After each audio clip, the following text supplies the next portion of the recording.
अभीरा को मिली अपनी बेटी की सच्चाई। अरमान ने खोला 7 साल पुराना राज। सीरियल यह रिश्ता क्या कहलाता है का आने वाला ट्रैक बेहद इमोशनल और चौंकाने वाला होने वाला है। कहानी अब उस मोड़ पर पहुंच चुकी है जहां रिश्ते, विश्वास और पछतावे की असली परीक्षा होने वाली है।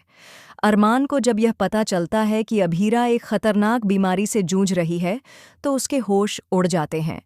डॉक्टर साफ साफ कहते हैं कि अगर तुरंत सर्जरी नहीं हुई तो अभीरा की जान खतरे में पड़ सकती है। यहाँ तक कि उसकी याददाश्त भी हमेशा के लिए जा सकती है। ये सब सुनकर विद्या पूरी तरह टूट जाती है। वह गुस्से और दुख के मिले जुले भावों के साथ अभीरा से कहती है, तू तो मेरी आंखों की सर्जरी कराना चाहती थी ना, लेकिन अपनी इतनी बड़ी बीमारी की बात तूने हमसे क्यों छुपाई?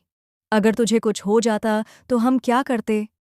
अभीरा रोते हुए जवाब देती है, माँ, मैंने इसीलिए नहीं बताया क्योंकि अगर मेरी याददाश्त चली जाती तो मैं अरमान और पुखी से जुड़ी सारी बातें भूल जाती और फिर मेरी जिंदगी का कोई मतलब ही नहीं रह जाता।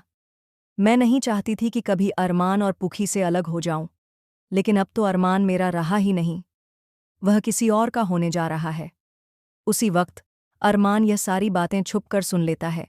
उसे एहसास होता है कि अभीरा इसलिए सर्जरी से डर रही थी क्योंकि वह अपनों को खोने से डरती थी। ये सोचकर अरमान को घुटन होती है और वह खुद को ही इस हालत का जिम्मेदार मानने लगता है। दूसरी तरफ डॉक्टर भी दबाव बनाते हैं और कहते हैं कि अब और देर नहीं की जा सकती। अभीरा की हालत बेहद नाजुक हो चुकी है और अगर तुरंत सर्जरी नहीं की गई तो उसकी जान भी जा सकती है।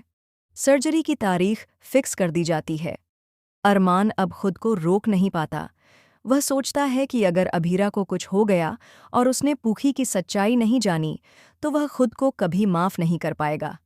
वह तुरंत अभीरा से मिलने जाता है, लेकिन अभीरा अरमान से बात करने से साफ मना कर देती है। वह कहती है, मुझे तुमसे कोई बात नहीं करनी अरमान।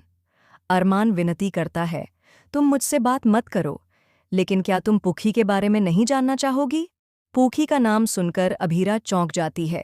वह कहती है, तुम क्या बताना चाहते हो? क्या तुम फिर से मुझे यह जताना चाहते हो कि पुखी मेरी वजह से खो गई?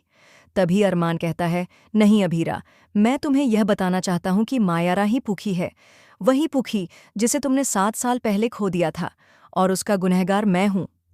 अरमान बताता है कि एक भले आदमी ने पोस्टर पर दिए नंबर से कॉल किया था, लेकिन उसने पुखी को पाकर उसे अभीरा से नहीं मिलवाया, बल्कि खुद के पास रख लिया। मैं बहुत स्वार्थी था और तुम्हें छोड़कर पुखी के साथ चला गया। मैं जानता हूँ मैंने बहुत बड़ी गलती की है, लेकिन अब और चुप नहीं रह सकता। यह सुनकर अभीरा स्तब्ध रह जाती है। उसकी आंखों में आंसू भर आते हैं।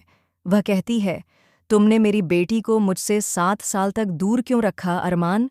आज जब मैं खुद को भी खोने के कगार पर हूँ, तब तुम ये सब बता रहे हो? मुझे मेरी बेटी से मिलना है, मुझे उसे देखना है, उसे गले लगाना है। अब सवाल यह है, क्या अभीरा अरमान को माफ़ कर पाएगी? क्या माँ बेटी का मिलन होगा? और क्या अरमान का पश्चाताप सच में उसे फिर से भरोसे के काबिल बना पाएगा? कहानी अब एक और इमोशनल और ज़बरदस्त मोड़ लेने वाली है। ऐसे और अपडेट्स के लिए चैनल को सब्सक्राइब ज़रूर करें। धन्यवाद।